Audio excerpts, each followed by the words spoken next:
பார்த்தீங்கன்னா குயின் செல் வந்து நல்ல செல் அப்படின்னு பார்க்குறது பார்த்தீங்கன்னா இந்த மாதிரி இருந்தது அப்படின்னா இது வந்து குயின் செல் நல்ல செல்லுங்க. இந்த செல்லில் பார்த்தீங்கன்னா இந்த மாதிரி ஸ்டெப் கட்டியிருப்பாங்க. இந்த மாதிரி வந்து அடையனுடைய ஸ்டெப் கட்டிட்டு பார்த்தீங்கன்னா இந்த அடையனுடைய ஸ்டெப் கட்டியிருந்து அப்படின்னாக்கா அது வந்து நல்ல குயின் செல்லு.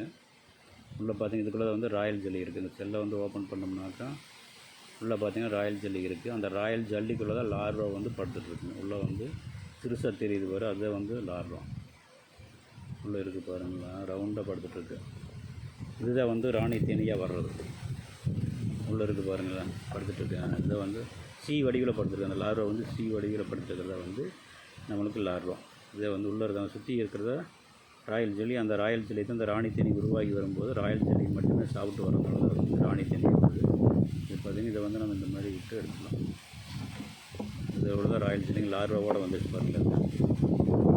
ராயல் ஜெல்லி வந்து லார்வாவோடு வந்து இங்கே மார்க்கெட்டில் பார்த்திங்கன்னா ஒரு கிலோ வந்து 1 லட்ச ரூபா வரைக்கும் போயிட்டுருக்கு. ஆனால் அது வந்து பியூரிட்டியாக இருக்குமா அப்படின்னு சொல்லி நம்மளுக்கு கிடைக்கிறதில்ல நம்மளுக்கு. இப்போ வந்து நிறைய பேர் நம்மளுக்கு டோக்கன் போட்டு வச்சுருக்காங்க. ஒரு 25 பேர் நம்மளுக்கு டோக்கன் போட்டு வச்சுருக்காங்க. அடுத்த சீசனில் வந்து நம்ம அவங்களுக்கு இதை எடுத்து கொடுக்கல அப்படின்னு சொல்லி இருக்கிற சீசன் ஸ்டார்ட் ஆகிருக்கும். இன்னும் வந்து ஒரு 2 மாதம் ஆகுங்க.